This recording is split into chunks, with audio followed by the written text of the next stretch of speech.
si l'oxygène disparaissait pendant 1 minute? Ce ne serait pas seulement la fin de la respiration, ce serait la déconstruction instantanée de notre réalité. 1 minute. Cela semble insignifiant, et pourtant c'est assez pour effacer notre civilisation telle que nous la connaissons. À la première seconde, le ciel s'éteint. Sans les molécules d'oxygène pour diffuser la lumière solaire, nous sommes instantanément plongés dans le vide de l'espace tout en restant sur Terre.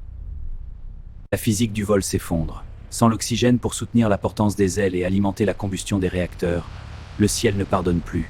Tout ce qui plane est instantanément condamné à la chute.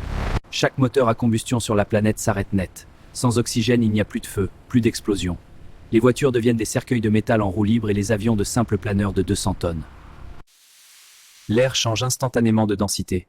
La pression atmosphérique chute de 21%. Pour vos oreilles internes, c'est comme être téléporté à 2000 mètres d'altitude en une microseconde. L'oxygène est le liant chimique crucial du béton. Sans lui, la cohésion moléculaire s'évapore. Nos cités de pierre et de ciment ne sont plus que des châteaux de sable à la merci du vent. Nos forteresses de verre deviennent des bombes à retardement.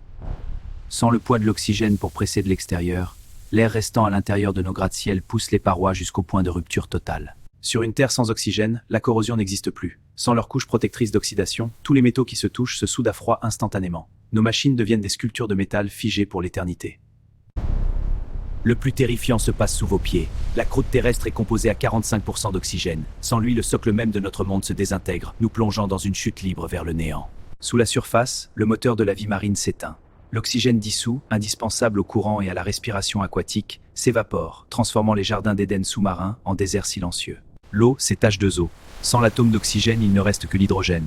En 1 minute, nos océans se sont transformés en un gaz ultra léger, s'échappant irrémédiablement vers le vide sidéral.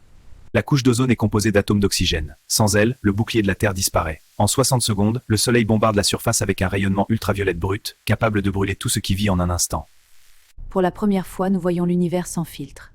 Sans l'oxygène pour disperser la lumière, le voile bleu de l'atmosphère se déchire, révélant la clarté glaciale du cosmos en plein jour. À 2 secondes du retour, la Terre est une plaque de cuisson. Sans l'ozone pour nous protéger, le rayonnement thermique atteint son paroxysme. C'est l'instant de vérité. Le monde est sur le point de se briser ou de renaître. La minute est écoulée. L'oxygène revient. Mais ce retour n'est pas un simple souffle de vie, c'est une collision atmosphérique d'une violence inouïe qui s'abat sur une planète déjà meurtrie. L'atmosphère ne retrouve pas son calme en un clin d'œil. Ce retour brutal déclenche des tempêtes de pression sans précédent. Des vents de force ouragan naissent du néant, rééquilibrant violemment les masses d'air pour recréer le climat que nous connaissons. L'oxygène ne revient pas en douceur. Il s'abat sur la Terre comme un marteau atmosphérique de 5 quadrillions de tonnes. L'air s'engouffre dans le vide à la vitesse du son, créant une onde de choc planétaire qui sature l'atmosphère. La chimie reprend ses droits. L'hydrogène hors fenêtre et les abysses et les abysses retrouvent leur poids. La Terre redevient la planète bleue. L'équilibre revient enfin. Les molécules d'oxygène et d'azote s'organisent à nouveau pour diffuser la lumière. Notre dôme protecteur, ce bleu qui nous définit, se reconstruit, nous isolant à nouveau de l'abîme glacé de l'espace. La lumière retrouve enfin ses peintres. En traversant à nouveau notre atmosphère protectrice, les rayons du soleil se brisent et se dispersent, offrant au monde un spectacle de couleurs que nous ne prendrons plus jamais pour acquis. Le cœur de notre technologie recommence à battre, mais ce redémarrage n'est pas sans douleur. Partout, les réseaux saturent sous l'afflux soudain d'énergie. La civilisation tente de reprendre son souffle, mais le système est au bord de la surcharge. Le silence est brisé. Des milliards de messages saturent les réseaux. Notre système nerveux mondial redémarre enfin. Mais pour nos machines, le retour de l'air ne répare rien. Les soudures à froid sont définitives. Des millions de moteurs, d'engrenages et de structures vitales sont désormais figés pour l'éternité, transformés en monuments d'acier inutilisables. La grande usine du vivant redémarre. La photosynthèse reprend son cycle vital. Chaque plante, chaque arbre, chaque brin d'herbe recommence à expulser l'oxygène, réparant cellule par cellule les dommages de cette apnée planétaire. Vue d'en haut, la Terre semble avoir simplement redémarré. Une seconde chance offerte par le retour de la chimie fondamentale, mais à un prix que nous commençons à peine à mesurer.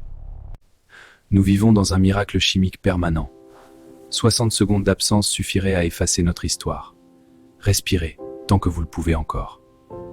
Nous avons vu l'impact sur la planète, mais qu'en est-il de nous? Biologiquement, socialement, comment pensez-vous que l'humanité réagirait à ces 60 secondes de vide? Laissez votre théorie en commentaire, j'ai hâte de lire vos scénarios les plus fous.